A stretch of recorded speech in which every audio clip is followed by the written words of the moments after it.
The bank offers us many services. And like Mr. Frank Adams, most of us use the bank. The bank is a good place to keep money. And here is Mr. Adams filling out a deposit slip. He lists cash and checks separately. The total, $62.53, is the amount he is going to deposit in his savings account. He takes the cash, the check, the deposit slip, and his bank book to the teller at the savings window. The teller places the bank book in an adding recording machine.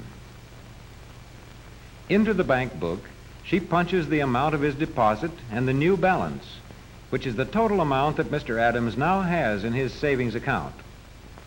There's the amount of the deposit, $62.53.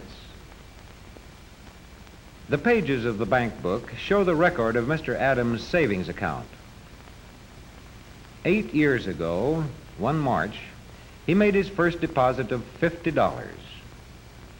As he made regular deposits from his earnings, his balance grew. But his balance actually became greater than the sum of all his deposits. For at the end of each 6 months interest period, the bank added interest to his balance, which therefore kept on growing.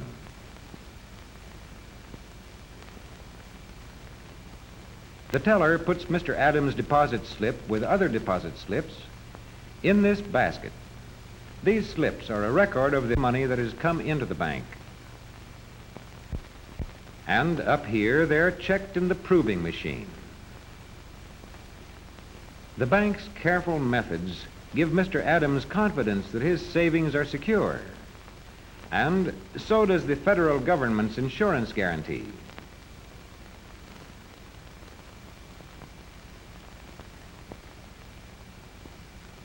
Some of the money of the depositors is kept behind the great door of this vault.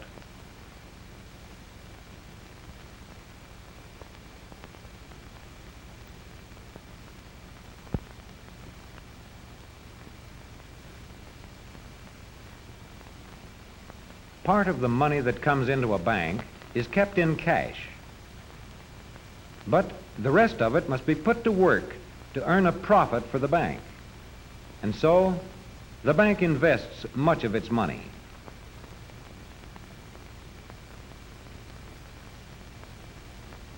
According to law, these investments must be safe investments, such as government bonds, municipal bonds, and mortgages.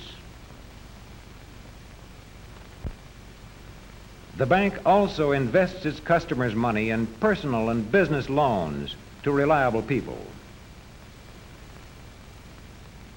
Here is Mr. Adams with the president of the Elmville National Bank. They're discussing a loan. You've saved over $4,000. That's right, Mr. Smith. I've saved 80% of the capital I'll need to start my hardware business. I see. And now you would like to borrow an additional $1,000 from us. That's right. In your letter here, you explained why you feel this town needs another hardware store. Tell me, Mr. Adams, how much experience have you had in the hardware business? I worked as a salesman for 3 years with the Lewis Wholesale Hardware in Johnstown.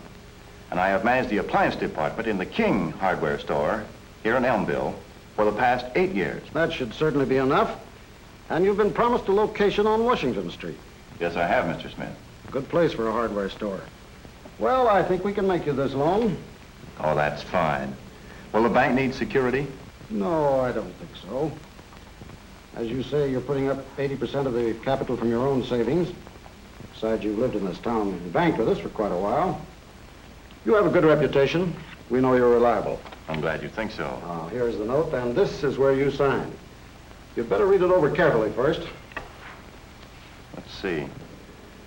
For value received, I promise to pay to the Elmville National Bank $1,000 in monthly installments of $50, beginning 1 month from the date of this note. This seems okay.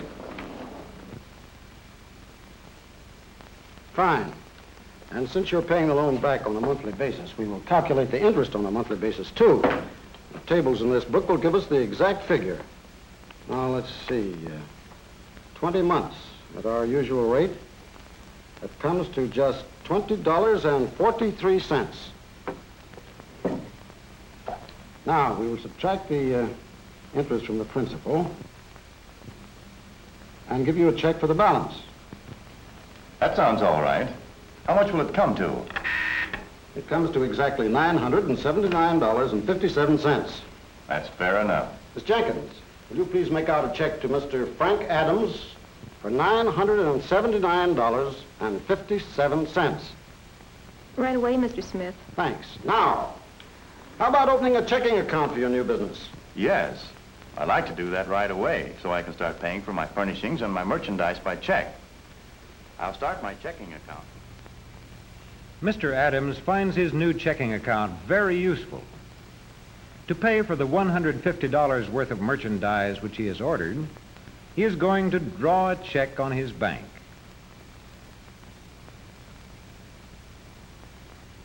Here is the stub of his check. To the balance brought forward, he has added his most recent deposit. From the total, he subtracts the amount of his present check, $150. He keeps a complete record of his checking account on his stubs. The check itself is drawn on the Elmville National Bank. That means it is an instruction to the bank to pay to the order of the Miller Supply Company the sum of $150.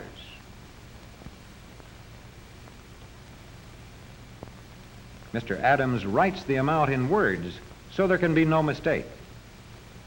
The Elmville Bank on which this check is drawn will pay out the $150 as soon as the Miller Supply Company endorses or signs the check and presents it for payment.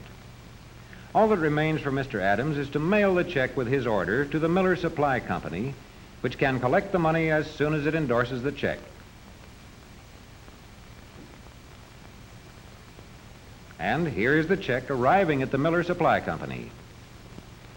The girl stamps or endorses it. But instead of collecting the money direct from the Elmville National Bank, the company does it through its own bank, where the check is arriving right now. This bank can collect $150 once it places its own endorsement on the check, as it is doing here. But instead of collecting the money directly, it uses a more convenient method. Like many other banks, it sends its checks to the Federal Reserve Bank for collection. The Federal Reserve Bank is set up to handle thousands of checks from hundreds of banks in a single day. All these banks save themselves a great deal of trouble by collecting on checks through the Reserve Bank. The Federal Reserve Bank collects the money direct from the banks on which the checks are drawn and returns the checks to these banks.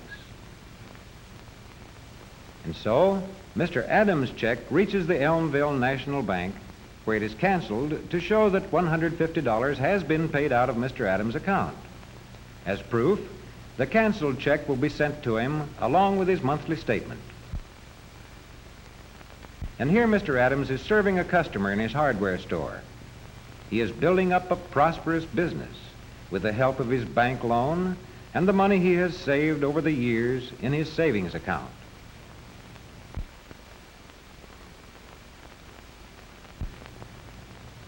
And there is the lady's change. But speaking of change, the store is beginning to run short of it. Yes, there is just time to change his coat and get to the bank before closing time. Mr. Adams finds his local bank very convenient.